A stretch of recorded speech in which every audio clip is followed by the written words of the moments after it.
las imágenes que resumen la información que vamos a presentarle durante los próximos minutos. Esto es Milenio 18 horas y a nombre de todo el equipo le invito a que se quede con nosotros.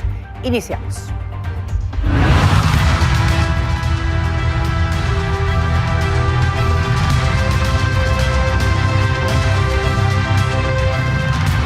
Le informábamos con oportunidad. En la Ciudad de México fue baleada la líder de comerciantes, Diana Sánchez Barrios, en el centro histórico. La información completa de lo que sucedió la tiene Jorge Becerril, que ha estado atendiendo todo el tema. Jorge, muy buenas tardes. Adelante.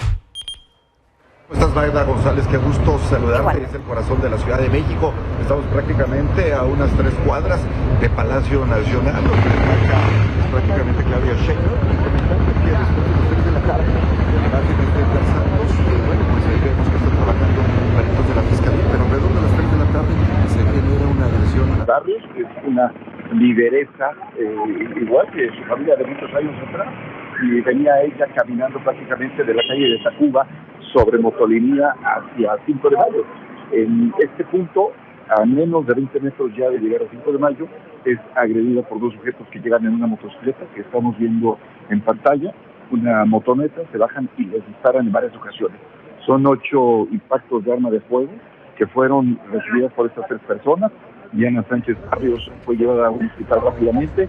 Las otras 2 personas, una de ellas su primo, también resultaron los 3 con impactos de arma de fuego. Uno de ellos ha perdido la vida. Las 2 personas que acompañaban a Diana Sánchez Barrios fueron también trasladadas a Balbuena. Una de ellas pierde la vida ahí. Diana Sánchez Barrios tiene al menos un impacto de arma de fuego, pero se reporta con vida. Esto también, pues obviamente lo está confirmando la Fiscalía General de Justicia de la Ciudad de México, y los elementos de la Secretaría de Seguridad Ciudadana llegaron rápidamente tanto al sector centro como gente de la Policía Auxiliar.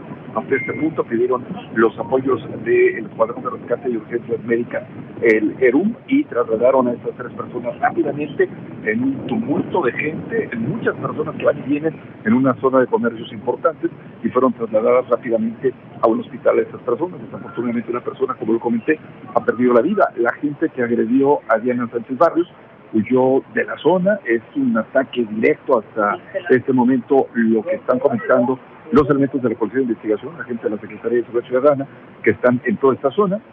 Y como vemos en la lente de Edgar Santos, hay manchas hemáticas en el suelo, varios casquillos percutidos. Ahí están fotografiando los casquillos percutidos, han tomado ya las muestras de sangre, y también alguien por ahí había colocado 2 veladoras, pero nadie en este punto perdió la vida, sino fue en el hospital. Siguen las investigaciones, hay cámaras de videovigilancia donde vimos imágenes de cómo llega esta motocicleta de la zona de Tacuba hacia 5 de Mayo, empiezan las detonaciones, y toda la gente que caminaba a lo largo y ancho de esta calle, pues corre hacia 5 de Mayo, hacia la zona del Zócalo, hacia la calle de Moneda, y posteriormente, después de que se genere esta agresión, pues toda la gente regresa para observar qué fue lo que sucedió.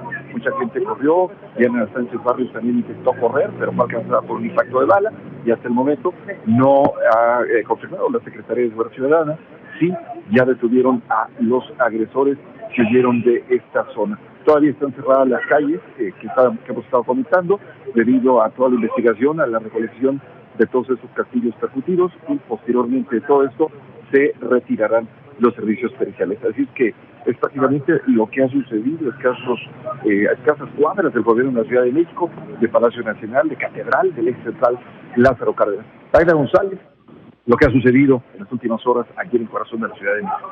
Para dar a conocer a nuestra audiencia, Jorge, y aclarar el saldo hasta este momento, la Fiscalía General de Justicia de la Ciudad de México está dando a conocer esta tarjeta informativa. Recientemente llega hasta nuestra redacción, en donde pues ya se da el saldo preliminar hasta este momento de 2 personas sin vida. Insisto, hasta este momento se trata de 2 hombres, y como lo indicabas tú también, una mujer que fue trasladada también hacia el hospital, que continúa con vida, y pues dan a conocer los detalles de la situación. Los policías auxiliares fueron alertados de que en esta calle 5 de Mayo, una calle peatonal que colinda en el Zócalo capitalino, esquina con Motolinía, se encontraban personas que habían sido lesionadas por disparos de arma de fuego y tomaran conocimiento de los hechos. Y así el Ministerio Público de la Fiscalía de Investigación Estratégica del Delito de Homicidio inició ya la indagatoria correspondiente. Y mientras tanto, los elementos de la Policía de Investigación se presentaron en el lugar, como lo constatamos a través de las imágenes que nos envías, Jorge, junto con tu camarógrafo, en la búsqueda de los posibles testigos, así como de las imágenes de cámaras de videovigilancia, para tratar de esclarecer lo que sucedió. Y pues de manera paralela se están coordinando para la atención a las víctimas y por otra parte la Fiscalía de Justicia de la Ciudad de México, en apego a sus funciones y atribuciones como área esencial, pues comunican que continuarán todos los días sus tareas de investigación para combatir la impunidad y los índices delictivos. Jorge, llama la atención, como lo decías, pues el punto en donde se da este ataque, nos decías, directo en esta calle peatonal, en esta avenida peatonal que converge en el Zócalo capitalino, muy cerca de Palacio Nacional, y una avenida muy concurrida todos los días. Sí, muy concurrida por marchas, por mucha gente que viene a comprar en diferentes negocios, una avenida importantísima que es 5 de Mayo, la avenida o la calle peatonal es Motolinía, que es una calle realmente pequeña en este tramo entre 5 de Mayo y Tacuba, por lo menos debe tener unos 60 metros de largo, es justo sobre Motolinía, antes de llegar a 5 de Mayo, donde se genera esta agresión, donde has confirmado ya a través de la Fiscalía de 2 personas sin vida, pero lo que llama la atención es que es un punto de la ciudad muy vigilado, con muchas cámaras de videovigilancia, de negocios, mucha gente de la Secretaría de Seguridad Ciudadana, principalmente de la Policía Auxiliar, y a escasos 3 cuadras de Palacio Nacional, de Catedral, del gobierno de la Ciudad de México, donde despacha cada madrugada, una zona donde pues obviamente sería como imposible pensar que pudieran agredir a alguna persona así y posteriormente huir sin que nadie detuviera a estas personas. Obviamente están trabajando los elementos de la Secretaría de Seguridad Ciudadana, la gente de la Fiscalía, Policía de Investigación, la gente de la Policía Auxiliar, que fueron los que llegaron hasta este punto, han estado tomando notas, fotos, han estado pidiendo videos y más videos. Hay una cámara inclusive de que está frente a esta motoneta donde generaron estas detonaciones. En el curso de las investigaciones, querido Jorge, voy a suspender en este momento la comunicación contigo. Tenemos un poquito de problemas para escucharte claramente, pero continuamos pues indagando al respecto y esperando los resultados de esta investigación por parte de las autoridades y que se nos indique pues qué fue lo que sucedió y los presuntos responsables de la misma. Gracias, Jorge Becerril, como siempre. Gracias, buenas tardes. Por otra parte, le informo que en Sinaloa sigue la violencia. Esta tarde se registraron bloqueos, también hubo enfrentamientos y hasta explosivos. Manuel Aceves, adelante con la información. Buenas tardes, efectivamente ha sido una jornada llena de sobresaltos. Primero en la sindicatura de Villa Juárez, Navolato, se registraron enfrentamientos, balaceras, de las cuales resultaron al menos 2 personas heridas. Posteriormente se habló de bloqueos precisamente sobre la carretera la carretera internacional, esto a la altura del kilómetro 140, donde utilizaron autobuses y trailers para bloquear esta zona. Ahí también se reportaron algunos enfrentamientos. En la curva de Costa Rica también se encontraron artefactos de explosivos de uso, pues prácticamente hechizos, los cuales pues fueron puestos a disposición de las autoridades pertinentes con el debido cuidado, porque son aparatos altamente peligrosos, son artefactos explosivos elaborados con manufactura casera prácticamente, y también en otros puntos cercanos a esta zona. Pero posteriormente se dio un enfrentamiento en el Guasimal, es un poblado de Mojolo, donde 6 civiles armados resultaron abatidos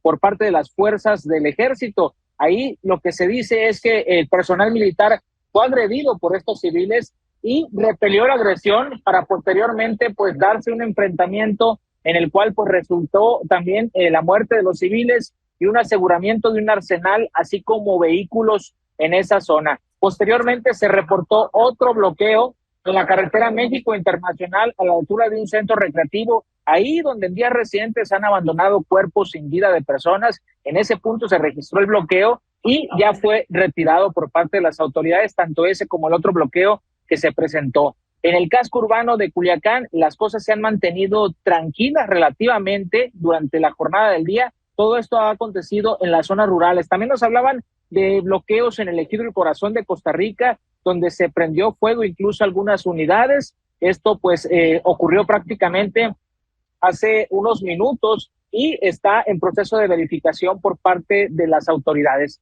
Seguimos informando desde aquí, desde Culiacán, donde en el casco urbano, hay que decirlo, no se han presentado acontecimientos hasta el momento. Ocurrieron durante la madrugada, sí, se dieron algunos levantones, se dieron algunas situaciones de personas atacadas, incluso una vivienda en un sector residencial donde llegaron y destrozaron los cristales, portón, y se decía que habían dejado una corona de flores. Sin embargo, también nos aclaraban posteriormente que en el lugar enseguida se estaba llevando a cabo un velorio, que no había sido la corona directamente de esa casa, pero es parte de los hechos que se registraron durante la noche: privaciones de la libertad, ataques, incluso llegaron a una funeraria y atacaron a una persona con la intención presuntamente de llevársela, no pudieron llevarla y tuvo que recibir atención médica esa persona. Es parte de estos hechos de los cuales iremos dando cuenta y por supuesto seguiremos muy pendientes aquí. Lamentamos mucho, Manuel Aceves, la situación que se vive en Sinaloa aún hasta este día. Gracias, buenas tardes. Buenas tardes. Gracias. Y en Oaxaca también, por allá, hombres prendieron fuego a los vehículos del director del portal Impacto en Tuxtepec. Carlos Abad, adelante con la información vía telefónica.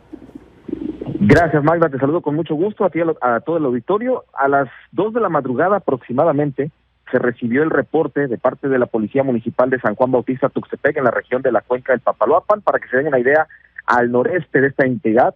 Y bueno, resulta que en una arteria vial muy importante, parecida al periférico, digamos, allá en la Ciudad de México, aquí le llamamos el Muro Boulevard Francisco Fernández Arteaga, que delimita todo el casco urbano de Tuxtepec sobre el río Papaloapan, a un costado del río Papaloapan. Ahí, en la colonia Santa Clara, fue donde sujetos desconocidos llegaron alrededor de las 2 de la madrugada para prender fuego a un vehículo de color rojo, un vehículo que es propiedad de Arturo Hernández Candelario, que es director del portal Impacto, que tiene 14 años de circular aquí en la región de la cuenca del Papaloapan. Cubre esta persona noticias tanto del norte de Oaxaca como del sur-sureste del estado de Veracruz. Es una zona limítrofe muy importante donde comprende aproximadamente entre 15 y 16 municipios de ambas entidades. En la madrugada se supo el tema del vehículo. Ya bomberos llegó, pero ya no pudieron hacer absolutamente nada. Evidentemente utilizaron algún material para incendiarlo rápidamente, y alrededor de las 8 de la mañana Arturo Hernández se comunicó conmigo para decirme que era el vehículo de su propiedad y que había recibido amenazas en números telefónicos desconocidos días previos, él y su familia, de que le iban a hacer daño. Se desconoce al momento, pero se trata de pensar que tiene que ver con su actividad periodística que realiza en esta zona, que también él realiza actividad periodística de nota roja, cubre noticias de ese tipo, de ese corte, y es lo que tenemos al momento. Por fortuna, evidentemente, por tratarse de madrugada, él y su familia se encontraban durmiendo y únicamente fue la advertencia para él a través del vehículo. Carlos, vamos a estar muy atentos a la información que viertan también las autoridades, a ver si se le va a dar protección en el sistema de protección a periodistas y pues quienes se dedican a los derechos humanos, y pues obviamente urge estas situaciones. Fue amenazado, ya es una situación de alerta. Carlos, por lo pronto te agradecemos mucho, me da gusto saludarte, aunque sea en estas circunstancias y con esta información. Buenas tardes por allá en Oaxaca. Buenas tardes, hasta pronto. Gracias, Carlos Abad.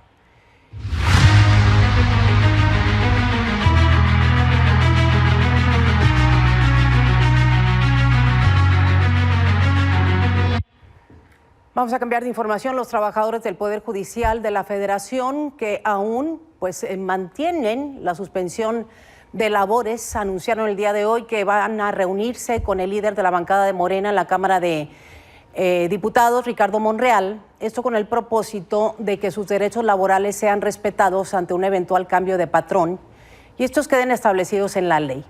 Patricia Aguayo Bernal, quien es la vocera de los trabajadores, anunció que mañana van a entregar a los jueces y magistrados titulares de los órganos jurisdiccionales una consulta que comenzó el día de hoy entre los empleados del Palacio de Justicia Federal en San Lázaro para determinar si están de acuerdo o no en regresar a laborar.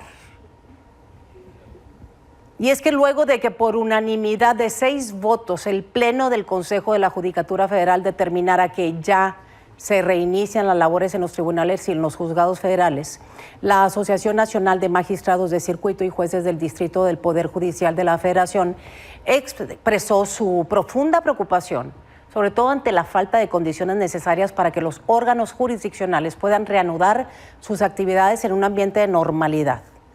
Para hablar sobre el tema, tenemos en la línea a la ministra de la Suprema Corte de Justicia de la Nación, Yasmín Esquivel, a quien saludo y me da mucho gusto hacerlo. ¿Cómo está, ministra? Marta, muy buenas tardes. Muy bien, muchas gracias. Pues aquí atenta con usted y con su auditorio. Muchas gracias por la comunicación. Pues 2 vertientes en esta problemática que se presenta ante estas manifestaciones por parte de los trabajadores del sistema judicial en nuestro país. Por un lado, la interlocución con Ricardo Monreal, que pareciera que abre pues la posibilidad de un diálogo ahí. Y por otra parte, el exhorto ya y la orden de la Judicatura que vuelvan a sus labores, en donde los trabajadores se han expresado que por lo menos hasta mañana esto no es posible. ¿Cuál es su opinión al respecto en estas 2 vertientes? Pues mire, siempre es muy importante el diálogo, la comunicación, y fundamentalmente escuchar todos los planteamientos de los trabajadores y todas las inquietudes que llegarán a tener. Es muy importante esta reunión que puedan tener con el coordinador diputado Ricardo Monreal, pero aquí es importante que se le señale a los trabajadores que la Constitución establece claramente que no se van a violar sus derechos laborales que están establecidos en las condiciones generales de trabajo. Son más de 50,000 trabajadores que tienen protegidos sus derechos. Ahora, por lo que respecta al comunicado del Consejo de la Judicatura, donde se decidió que regresen a sus labores, también es importante mencionar que uno de los derechos que tienen todos los mexicanos es el acceso a la justicia, la impartición de justicia.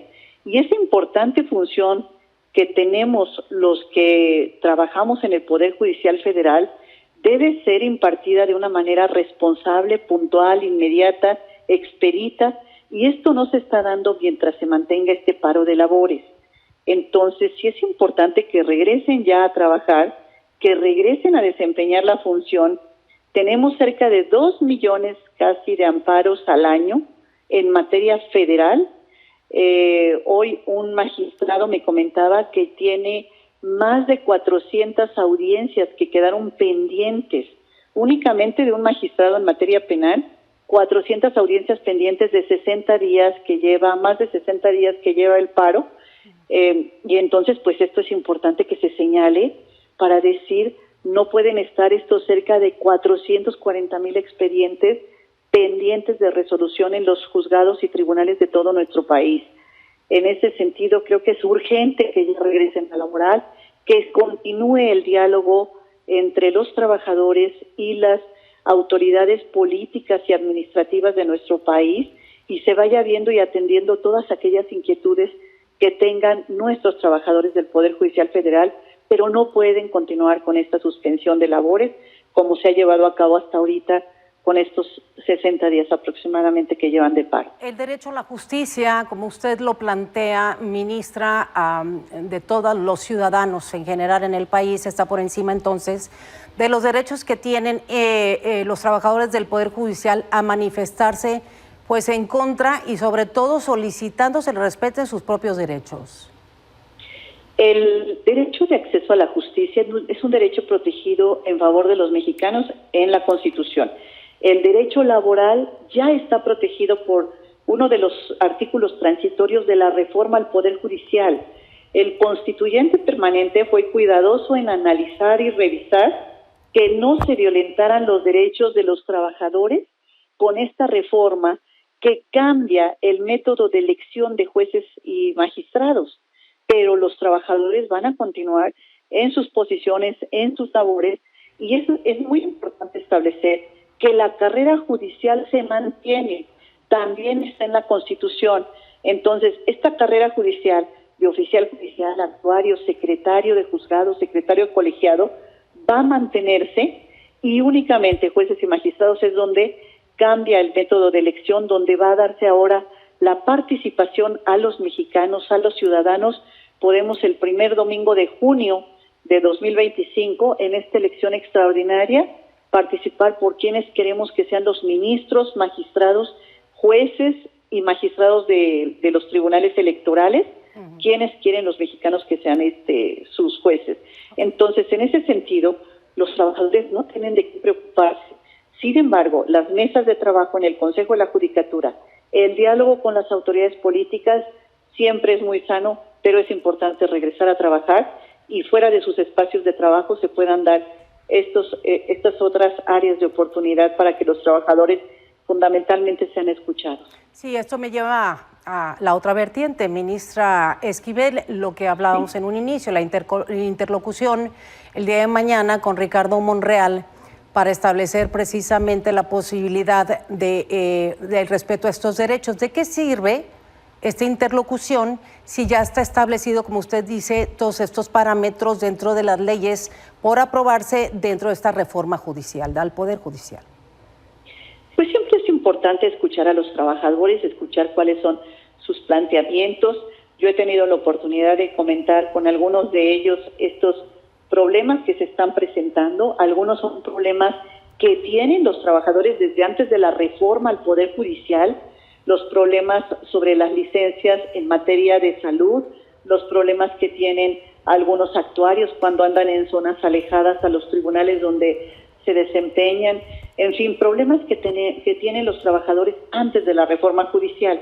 Ahora, aunado a ello, pues las inquietudes que les genera el que no puedan continuar con su carrera judicial después de la reforma, y es importante que ellos pues también sean escuchados por aquellas autoridades que les abran los espacios, que les abran las puertas para que puedan manifestar todas estas inquietudes.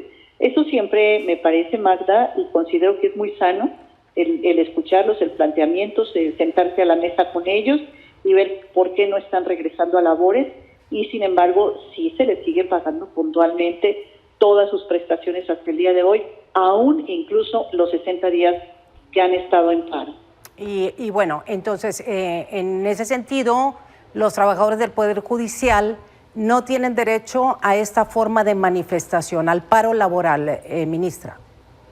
Estamos en un país de libertades, Magda, en un país donde la libertad de expresión y el derecho a la manifestación están protegidos por nuestros ordenamientos jurídicos. Entonces, ellos pueden, por supuesto, manifestarse a través de las entrevistas con los medios de comunicación, a través de los mítines o reuniones que puedan hacer fuera del horario de labores, a través de las mantas, de los desplegados de comunicación, de las redes sociales. Pero lo que tienen que hacer es atender el horario laboral, toda vez que por eso se les está pagando por un servicio público, y este servicio público se tiene que desarrollar puntualmente. Bien. Entonces, los trabajadores tienen, por supuesto, este derecho y a conversar con todas las autoridades que consideren que pueden ayudarles o que pueden orientarlas para la solución de sus inquietudes.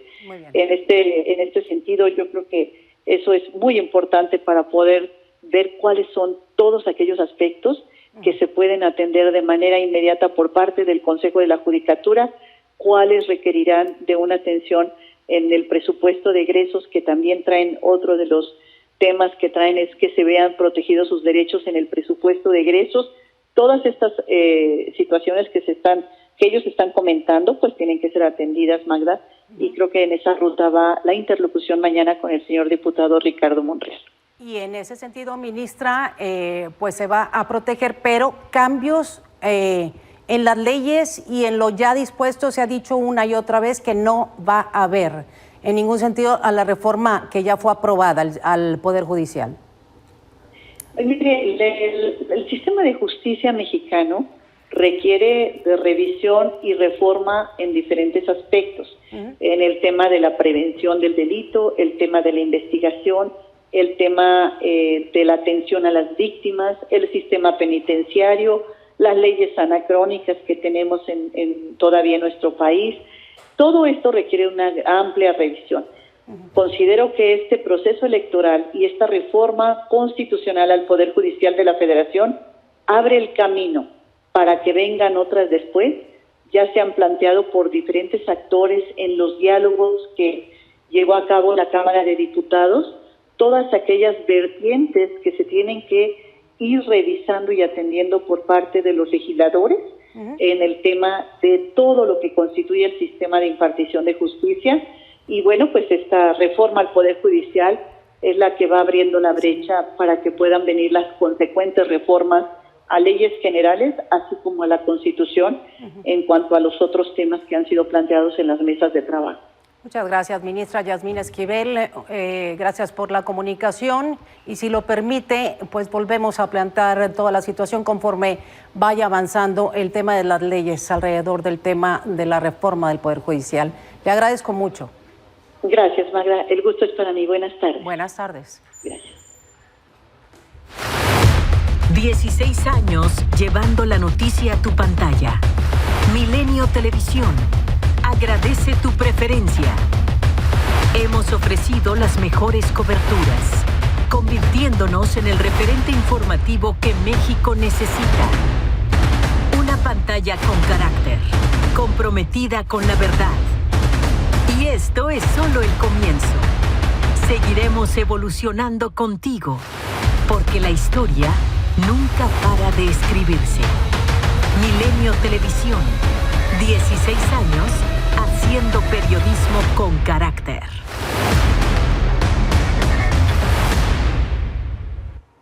Continuamos con la información. La presidenta Claudia Sheinbaum consideró que la sentencia de 38 años de prisión contra el exsecretario de Seguridad Pública, Genaro García Luna, por 5 cargos vinculados al narcotráfico, todos ellos, en parte hace justicia a las víctimas de la guerra contra el crimen organizado que se desarrolló en el sexenio del expresidente Felipe Calderón. En la conferencia de prensa de hoy por la mañana en Palacio Nacional, la presidenta advirtió que el gobierno de México va a buscar obtener los recursos que tiene acumulados el exfuncionario de Calderón Hinojosa. Planteó que en caso de que se consigan, puedan ser entregados a las víctimas de la violencia en ese sexenio. Sí, no todo, obviamente, pero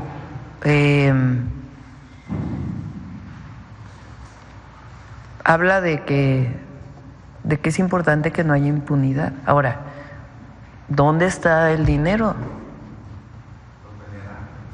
Sí, vamos a seguir.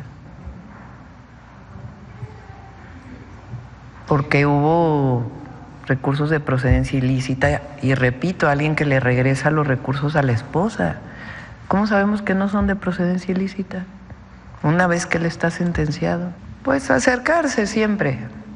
Y siempre es importante si es necesaria una reparación. Para eso hay una ley de víctimas que establece todos los criterios para reparar y no repetir.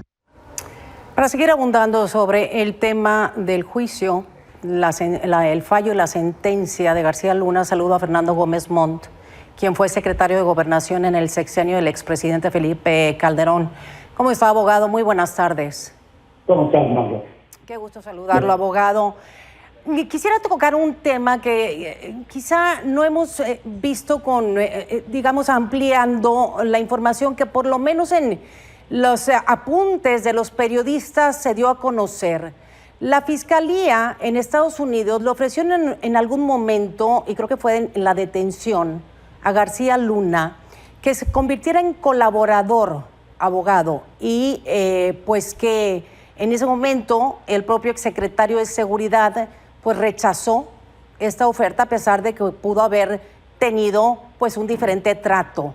Y hasta el día de ayer, que fue sentenciado con casi 39 años de prisión, García Luna insistía en su no culpabilidad.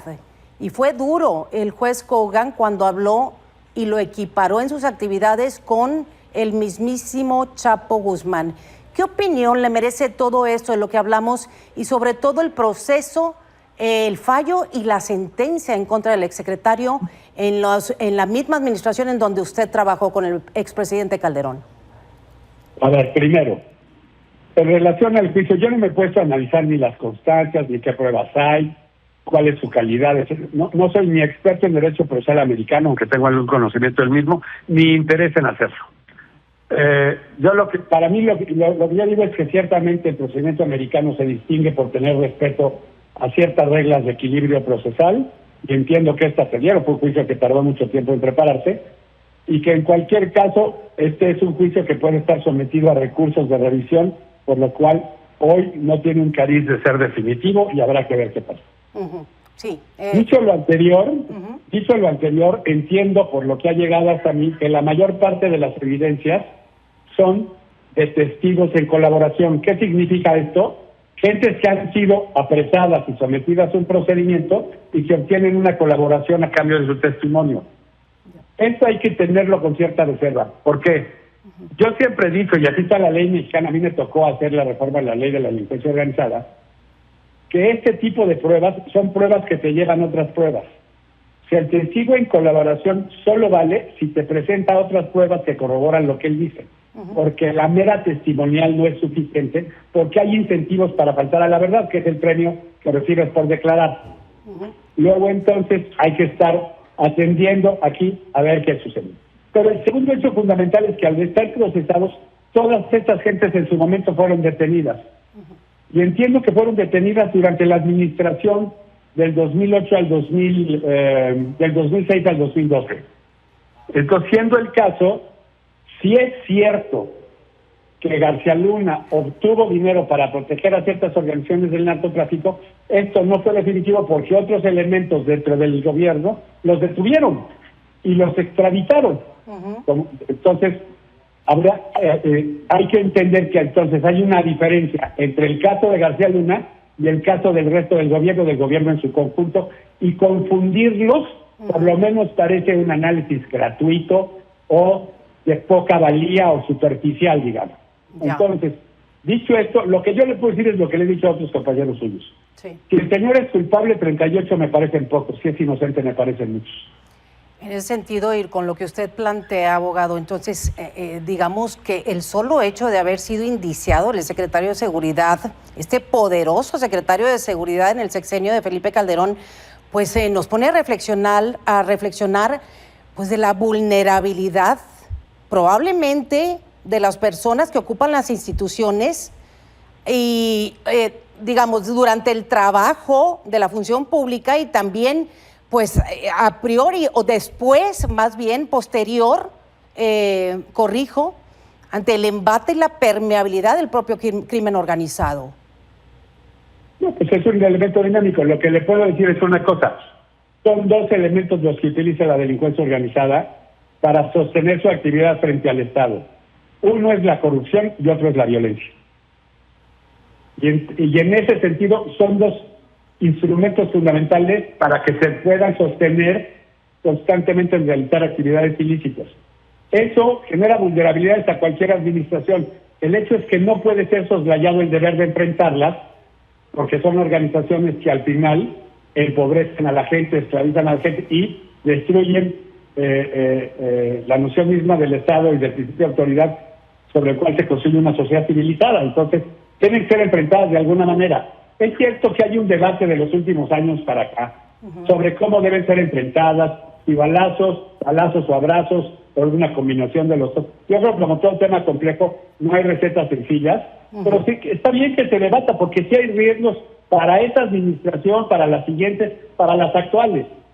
Yo creo que tendrían que irse con mucha calma antes de subirse a una especie de pedestal de la pureza, porque este es un proceso que arriesga a todos. Ya ha tocado a varios gobiernos. Y hablando de debate, abogado, pues desde la detención de García Luna y hasta el día de ayer y hoy, todavía después de la sentencia y la condena del exsecretario, pues la opinión pública alcanzó al expresidente Felipe Calderón y en algunos casos hasta, los funcionarios de su administración. ¿Qué opinión le merece esta polarización que se hizo de todo esto durante tantos años? Todos estos que lleva preso García Luna, pues en relación al tema de la detención, que como le digo, alcanza al expresidente y algunos funcionarios. A ver, le voy a poner la atención en una cosa. Este es un funcionario que trabajó para el gobierno federal hasta el último día de su administración. Luego se trasladó a vivir a Estados Unidos, donde estuvo por varios años. Recibió reconocimientos del gobierno de Estados Unidos en distintas ocasiones, y en donde nadie había cuestionado que el señor hubiera realizado actos ilícitos en relación a delincuencia realizada durante el tiempo de su encargo. Esto sucede después, estas pruebas se construyen después, se materializa el juicio después, pero en cualquier caso, durante la administración y en los siguientes años, hubo 2 administraciones que cayeron, que partieron de que estaban tratando con un interlocutor honrado, la del gobierno mexicano y la del gobierno americano. Las dos. Las pruebas que supuestamente hicieron en su corte se produjeron muchos años después, no se produjeron en ese momento. Hay quien dice que hubo la tentativa de hacer un juicio desde Texas y que en su momento, como no se contaban con pruebas, no lo hicieron y se tardaron tiempo después.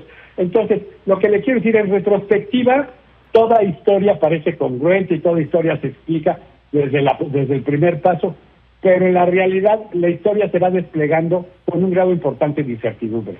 Y así las cosas, hoy por hoy parece que las pruebas eran cognoscibles desde el 2008, cuando en realidad estas pruebas se produjeron hasta el 2017 o 18. Exacto. Y entonces son varios años. Entonces aquí hay que tener cuidado de dar juicios fáciles, porque en los juicios fáciles el que luego de un juicio puede caer víctima de su propio exceso oral, ¿no? Entonces, al tiempo, y yo lo que le reitero es, si este tipo de venalidad y corrupción se dio, implica un acto de traición, puesto que fueron muchos servidores públicos, marinos, soldados, policías, que perdieron la vida en la lucha contra la delincuencia organizada, y cualquier acto para fortalecer a sus enemigos implica un grado alto de traición. Pero, y si no es culpable, pues se tarda al tiempo, ¿no? Sí. Entonces, en este caso, solo decir que hay que ser cuidadosos, que mucha gente se juega la vida, que lo hace con sentido del honor, así como hay otros que son unos bribones, y por respeto a quien enfrenta estas cosas con integridad, hay que ser serenos y sensatos en los juicios que hacemos. Bueno, y dentro de todo esto, de lo cual nos da pues su opinión, pues acá en nuestro país no se le llamó a la justicia, al exsecretario de Seguridad Pública, pero ahora la presidenta Claudia Sheinbaum hablaba de recuperar el dinero de García Luna para, pues con este dinero, dárselos a las víctimas de aquel sexenio, dice, a las víctimas de la violencia. Y pregunta la presidenta, ¿dónde está el dinero de García Luna, abogado? Pues imagínese, si ella no sabe qué voy a saber yo, ¿no? Pero vaya, él ya vivía en Estados Unidos, ¿no es cierto? Sí, él ya vivía ahí, y imagino, ha pasado mucho tiempo. Yo no sé si se puede saber qué se produjo antes o qué se produjo después. Ha habido mucho tiempo para investigarlo, y no sé ni cuánto tengan incautado. La verdad de las cosas, no creo que sea algo significativo, y mucho menos para el propósito que propone la señora presidenta, pero ahora sí que esa fiesta no me toca. Muy bien, le agradezco muchísimo que haya conversado con nosotros el día de hoy de pues esto que sucede y que está aún en la discusión pública. Le agradezco mucho, abogado Fernando Gómez Montt, exsecretario de Gobernación en el sexenio de Felipe Calderón. Si nos lo permite, en otras ocasiones estaremos platicando con usted. Muchas gracias. Con mucho gusto, Magda. Gracias, buenas tardes.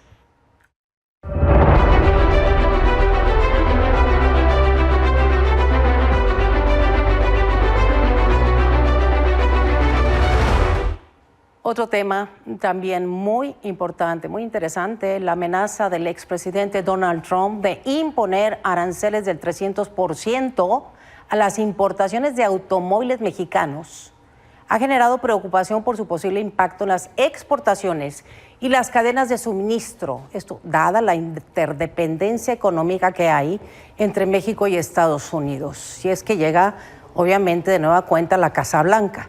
Saludo a Jesús Hernández, editor en jefe de negocios, que tiene la información al tema. ¿Cómo estás, Jesús? Gusto de verte y saludarte. Gusto en saludarte también, Magda, a ti y al auditorio. Y pues en efecto, esta mañana nos despertamos con que el peso, el dólar más bien, estaba casi 20 pesos, de hecho rebasó en 20.02 pesos por cada dólar, debido a estas declaraciones de Donald Trump. Y es que de alguna manera este empate técnico que hasta hace todavía pocas horas había entre Kamala Harris y Donald Trump se ha ido rompiendo, no solamente por pues el trabajo que hacen cada uno en las campañas, sino por específicamente una entrevista que le hizo la cadena Fox News a Kamala Harris, en donde pues tuvo sus, digamos, resbalones y cosas que a la opinión pública no le gustaron, y que eso movió la aguja hacia una preferencia mayor hacia Donald Trump, lo cual puso muy nerviosos a los inversionistas, aunados a estas declaraciones, y de ahí es que vino esta subida para hoy en la mañana del tipo de cambio. Lo que hemos visto en las siguientes horas es que, bueno, el Banco de México hoy cerró con 19.88 unidades por dólar, lo cual es un 0.25% más que el día anterior. Esto es una buena noticia porque de hecho el peso es la segunda moneda más apreciada el día de hoy frente al dólar después del rublo. Pero esto no significa que no haya tenido un gran tropiezo, porque veníamos de 4 días de bajas constantes del dólar, justo por, entre otros factores, este tema electoral en Estados Unidos. Y es que, de acuerdo a lo que prevén los analistas, estamos a poco menos de 3 semanas del 5 de noviembre, cuando será la elección, y esta volatilidad que va a provocar el, pues digamos, endurecimiento del último giro de las campañas, y esta fórmula que Donald Trump ya sabe que le funciona, de instigar hacia México, instigar a los migrantes mexicanos, pues muy probablemente vamos a ver declaraciones como esta, quizás algunas otras, que puedan mover la aguja del tipo de cambio en los siguientes días. Por ahora, el tipo de cambio está en 19.82 y se ha venido componiendo. Es que la volatilidad efectivamente en el tipo de cambio y directamente nos lleva a la volatilidad también en el electorado de Estados Unidos, independientemente de que los colegios electorales serán quienes pues den el fallo de quién se queda con la oficina oval. Pero vaya Jesús, que como dices, en las últimas semanas será Donald Trump el que arrecie con este tipo de discurso, sobre todo porque es lo que convence pues a la mayoría de los estadounidenses, ahora sí que entre comillas el pueblo de Estados Unidos, el caminante de a diario, digamos, son los que es el discurso que cuando arrecia es cuando digamos levanta la efervescencia del estadounidense, ¿no? Así es, hay que recordar que a diferencia de en otros países donde quizás el voto se da por condiciones sociales, ideológicas y tal, la sociedad estadounidense vota con el bolsillo y va a votar por aquel que crea que le va a dar una mayor estabilidad, independientemente del grupo o etnia a la que pertenezca. Y si ahí Donald Trump se ve o promete, ¿no?, y la gente le cree que va a tener una mayor estabilidad con él, probablemente sea quien gane. Hay que recordar también que pues Biden, con varios de los esfuerzos que tuvo, pues no logró los resultados económicos que quería. Y bueno, pues en estas últimas fechas, si bien se están dando resultados positivos en el empleo, en los bonos del tesoro y con las bajas de las tasas de interés en Estados Unidos, pues de todas maneras eso no garantiza y quizás ya no sea suficiente para que pues se equilibre la balanza y Kamala Harris pueda rebasar a Trump. La verdad es que en este momento la moneda sigue en el aire, pero hoy por hoy la aguja está un poco hacia el lado de Donald Trump y eso pone muy nerviosos a los mercados. Sin duda alguna. Querido Jesús, gracias. Lo seguimos platicando. Que tengan muy buenas tardes. Gracias a ti, gracias al auditorio. Buena tarde. Buenas tardes. Pausa. Regresamos. En un esfuerzo por mejorar la capacitación y profesionalización de personal de seguridad estatal, el Tribunal de Justicia Administrativa del Estado de México formalizó un convenio de colaboración con la Secretaría de Seguridad del Estado. Este acuerdo busca ampliar el acceso del personal operativo y administrativo a programas académicos y de especialización en áreas clave para su desarrollo. La firma del convenio se realizó en el Centro de Control, Comando, Comunicación, Cómputo y Calidad, en presencia de autoridades de las dos instituciones. En esta alianza, los elementos de seguridad van a tener la oportunidad de acceder a cursos y especialidades ofrecidos por los centros de formación y profesionalización del TRIJAEM, bajo un esquema de capacitación remota. Así lo explicó Gerardo Becker Ania, el presidente del tribunal. Y en Michoacán, el gobernador Alfredo Ramírez Bedoya señaló que 9,451 productores agrícolas afectados por el huracán John tienen garantizado el apoyo para recuperar 37,000 hectáreas de cultivos de maíz, sorgo, avena, camote y ajonjolí. El gobernador instruyó al secretario de Agricultura y Desarrollo Rural, Cuauhtémoc Ramírez, distribuir los insumos de semillas y fertilizantes químicos y orgánicos en los 65 municipios donde se reportaron afectaciones en el campo. Agregó que en esas zonas se perdieron 970 cabezas de bovino y porcino, se dañaron 3,852 kilómetros de caminos saca cosecha, infraestructura que también será intervenida para aumentar la productividad. Y al inaugurar el 30º Congreso del Comercio Exterior Mexicano que se realiza en Aguascalientes, la gobernadora Tere Jiménez aseguró que el Estado es parte fundamental del liderazgo que mantiene México en materia comercial. Resaltó la paz, la seguridad y certidumbre jurídica que ofrece la entidad, invitando a empresarios nacionales e internacionales a seguir invirtiendo y creyendo en el país. El evento, que incluye paneles y conferencias sobre tendencias y oportunidades en el comercio exterior, contó con la participación de diplomáticos de varios países, empresarios y líderes de cámaras industriales y comerciales. Derivado de sus contribuciones filantrópicas y económicas en México, la Universidad Anáhuac otorgó un doctorado honoris causa al magnate Carlos Slim, donde además se le reconoció su trayectoria como empresario. Mario Buenrostro Perdomo, director de la Facultad de Ingeniería, destacó la obra filantrópica que ha realizado el empresario a través de sus funciones mismas con las que ha impulsado el desarrollo del país.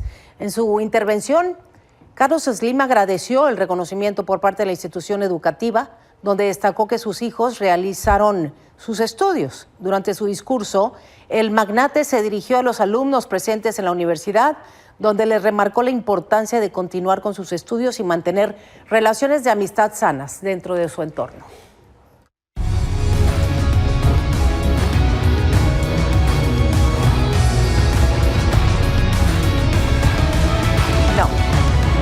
Adelante, Pepe Sports. ¿Cómo estás, Magda? Gusto en saludarte. Y vámonos con la información deportiva, donde pues ayer les platicamos el nuevo presidente del Club Santos, y pues ya hicieron la presentación oficial de Alejandro Irarrágorri Calv. A los 24 años de edad ya es el nuevo presidente, ya lo presentaron en conferencia de prensa. Aleco tuvo un breve paso por las oficinas del Real Sporting de Gijón en la Escuela de Fútbol de Mareo como parte de su formación. Escuchemos al joven presidente de los Santos. Agradecer al comité de dirección por este gran reto que me han dejado asumir. Agradecer a Alfonso, agradecer a Pepe por darme la confianza de transformar esta situación. Agradecer a Alejandro, mi papá, por poner esta confianza en mí, que conlleva una responsabilidad muy grande. Agradecer a Dante por todos estos años. He aprendido mucho de ti y sé que en este nuevo ciclo vas a seguir construyendo como lo eres. Hoy es momento de juntos. Mientras que vamos con esta información del América, Henry y Aguirre podrían jugar ante Santos. Ambos delanteros han evolucionado bien a sus lesiones y se espera estén disponibles para el fin de semana cuando enfrenten al Santos. El nido de Coapa se ha convertido en un verdadero hospital durante esta semana previo al duelo ante el Santos Laguna. Vamos con este gráfico comparativo entre el América y Santos. A lo que es rumbo a no ha sido el mejor torneo del América, que hay que recordar, son los bicampeones, tienen 14 puntos el América, 8 puntos Santos. Para el América no es donde están acostumbrados, en la 10ª posición, y ya faltan 4 o 5 juegos. Mientras que en Tampa Bay, vean esta situación, porque los Reyes de Tampa, sabemos que la semana pasada cuando pegó el huracán Milton, y pues que el techo del estadio del Tropicana Field, pues quedó destrozado.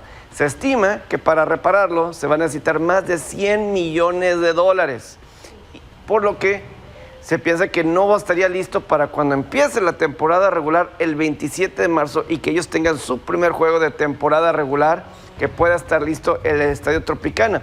Y hay que recordar que ellos acababan de llegar a un acuerdo para un nuevo estadio en el área de St. Petersburg.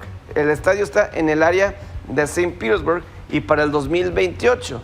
Pero entonces, no, y conociendo cómo son ellos, no sé qué tanto quieran invertir para reparar realmente el techo. Entonces a lo mejor se va para largo, porque la decisión probablemente será esperar el otro estadio.